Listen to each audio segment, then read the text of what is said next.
Ya, itulah tajuk kupasan kita untuk video pada kali ini, ilmu magic untuk kaya dan percaya.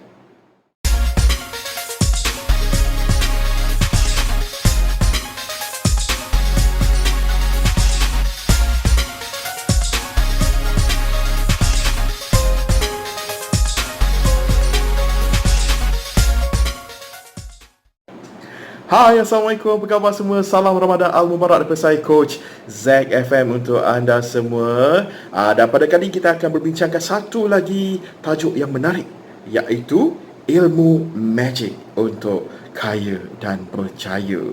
Tapi jangan risau, saya tak akan ajar ilmu sihir ataupun ilmu hitam dalam perkongsian video ni ya. Cuma ilmu magic ni adalah ilmu magic daripada Tuhan, daripada Allah Subhanahu Taala.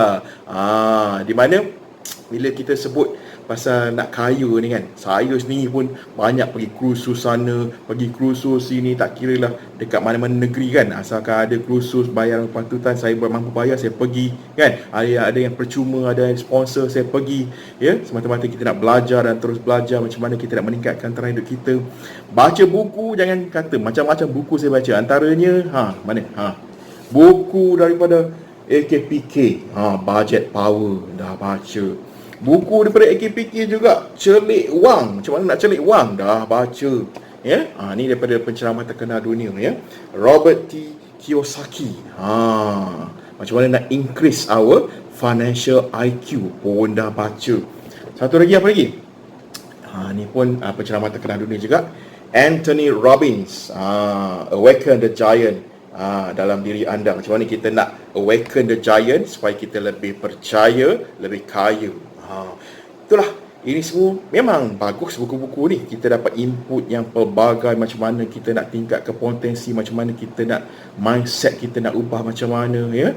Dan seterusnya, banyak lagi lah betul-betulnya. Tapi ini semua adalah ilmu logik.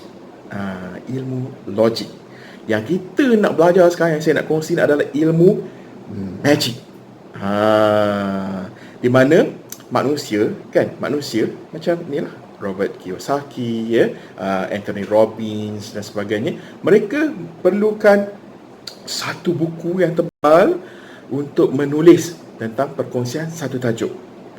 Tapi Allah SWT, tuan-tuan dan puan-puan, korang-korang semua, hanya perlukan satu buku untuk menulis semua kisah-kisah manusia daripada dulu sampailah sekarang dan masa depan, iaitu tak lain dan tak bukan kitab Al-Quran, mukjizat Nabi Muhammad SAW. Sampai sekarang mukjizat tu ada pada kita. Dan kalau pasal nak kaya ni je, Allah tak perlukan terang satu buku macam mana nak suruh manusia ni supaya dia jadi kaya. Hanya beberapa ayat je. Antaranya yang saya nak kongsikan pada kali ini adalah ayat daripada surah An-Nur. Antara firman Allah dalam surah tersebut, mohonlah ampun kepada Tuhanmu, sesungguhnya Dia adalah Maha Pengampun, nescaya Dia akan mengirimkan hujan kepadamu dengan lebat, dan membanyakkan harta dan juga anak-anakmu, dan mengadakan untukmu kebun-kebun dan juga sungai-sungai, dan mengapa kamu tidak percaya dengan kebesaran Allah. Banyak dekat dalam ayat tu ya, bukan saja harta. Siapa yang tak ada anak, suka dapat anak pun bacalah Al-Quran ya, boleh dapat anak insya-Allah. Kalau siapa yang nak harta banyak, yakinlah dengan Allah akan dapat harta yang banyak. Selain itu daripada surah Al-An'am ya, Allah berfirman antara ayat dalam surah tu, siapa yang berbuat kebaikan akan mendapat 10 kali ganda amalannya. 10 kali ganda korang, bukannya 1 kali ganda, 2 kali ganda. Kalau kita labur dekat dalam bank, mana-mana bank kan dekat Malaysia ni kan, kalau labur dapat berapa persen? Mungkin dapat 3-4% ya, kalau simpanan tetap. Kalau tak, bukan simpanan tetap, kalau simpanan biasa je mungkin dapat 0.7, 0.8% ya. Tapi ini 10 kali ganda ya. Bayangkan kalau labur RM1 dapat RM10, labur 100 dapat RM1000. Tu dia, tu matematik dunia lah. Ni matematik Tuhan. Kita pun tak tahu macam mana kiraan dia, tapi apa yang Allah janjikan 10 kali ganda ya. Dan sesiapa yang berbuat kejahatan, Allah akan balas seimbang dengan kejahatannya. Begitu baiknya, maha baik Allah kan. Orang, kalau kita ni manusia kan, kalau orang buat jahat kat kita, kita 10 kali buat jahat kat dia kan. Tapi Allah tak. Allah buat jahat banyak ni yang dia balas. Tapi kalau buat baik banyak ni, banyak sangat-sangat dia balas kat kita. Maha baik Allah ya.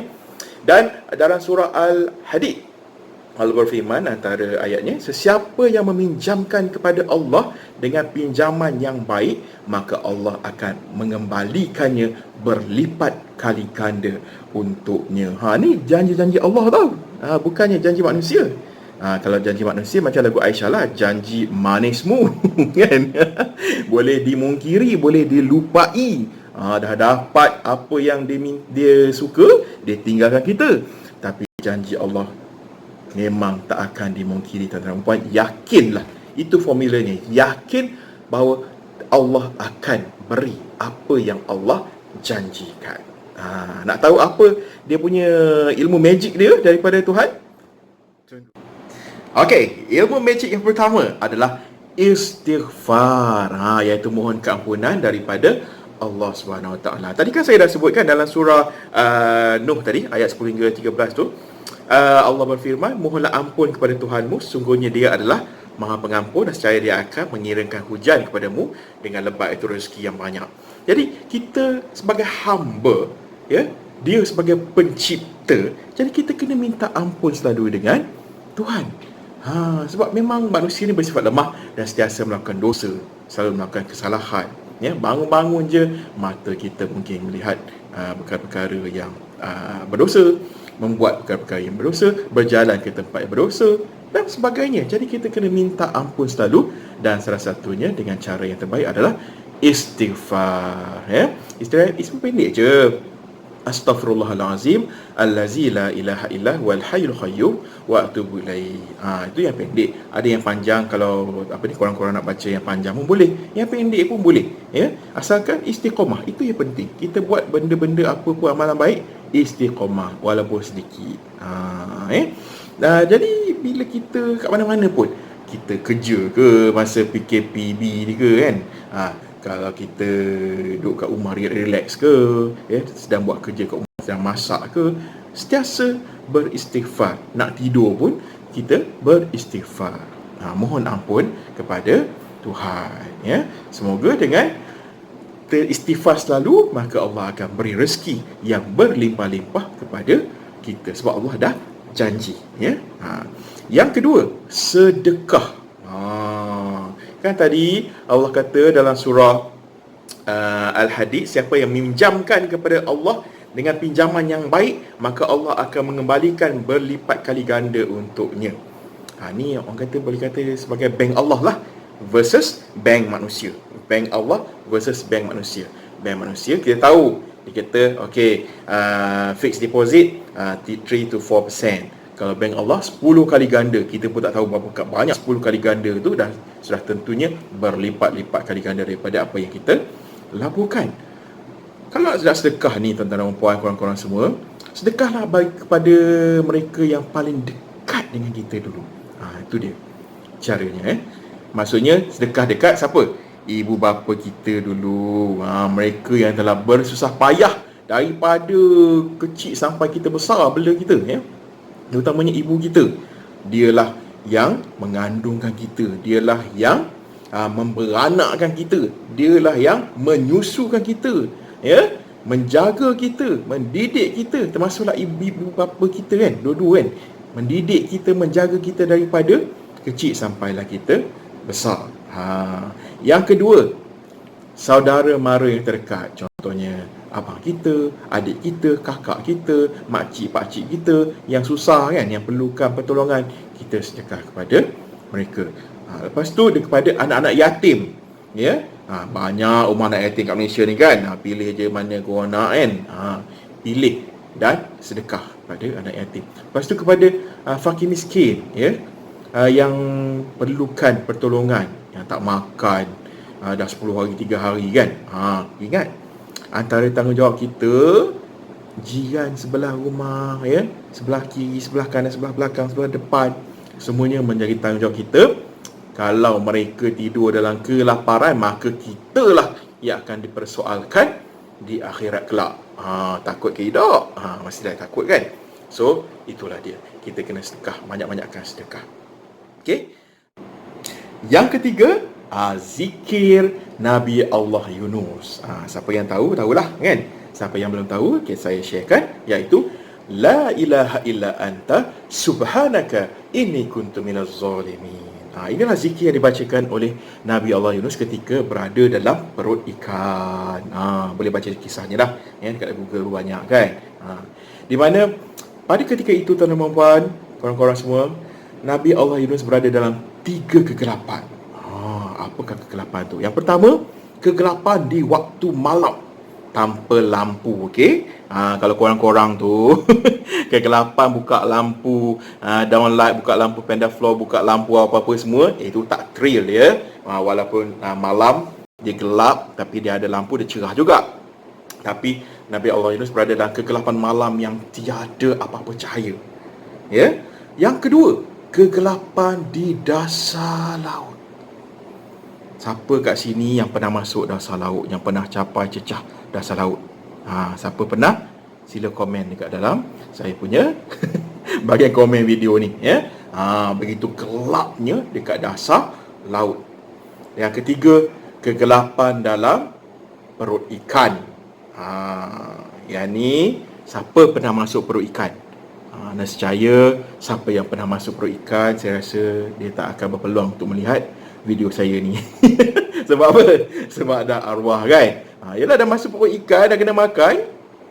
Tapi ini Allah nak tunjukkan kebesarannya, ya. Nabi Allah Yunus tidak pun dimakan oleh ikan, hanya ditelan, tapi dia berada dalam perut ikan.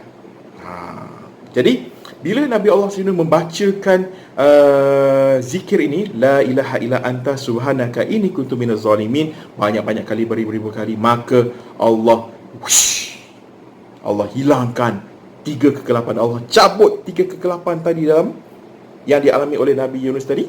Lalu Allah kembalikan dia ke daratan.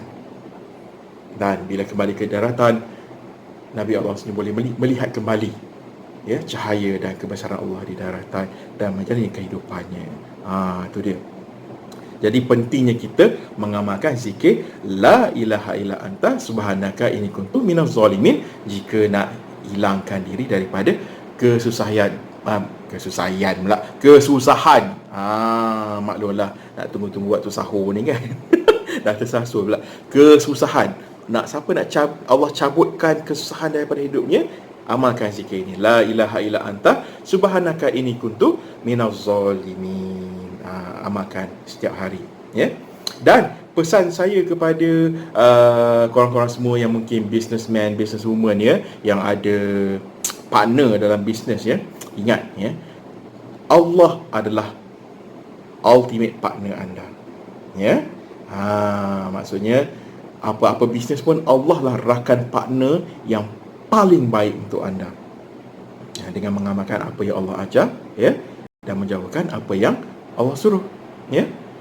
Jadi kalau ada rakan partner anda yang lain tu, itu semua hanya asbab untuk anda berjaya, ya. Potensi anda, mungkin suara yang merdu, ya, apa lagi, bakat lakonan, bakat menulis, itu semua hanya asbab untuk anda berjaya. Tapi sebab utama anda berjaya, ultimate sebab, rakan atau business partner anda yang paling utama adalah Allah Subhanahu wa Ta'ala. Jadi ingat Allah selalu, zikir selalu, ya, istighfar selalu, sedekah selalu. InsyaAllah itulah ilmu magic yang saya nak kongsikan, yang telah saya kongsikan kepada anda sebentar tadi, untuk kita amalkan bersama-sama, termasuklah anda dan diri saya sendiri. Jadi kalau anda sukakan konten dalam video ini, sila subscribe, like, share video ini kepada orang lain, dan insyaAllah sama-sama kita mendapat manfaat. InsyaAllah, mudah-mudahan di bulan Ramadan ni lagilah banyak manfaat yang akan kita dapat kalau kita kongsi perkara yang baik kepada orang lain. Okey, terima kasih kerana menonton. Jumpa lagi di video seterusnya. Assalamualaikum.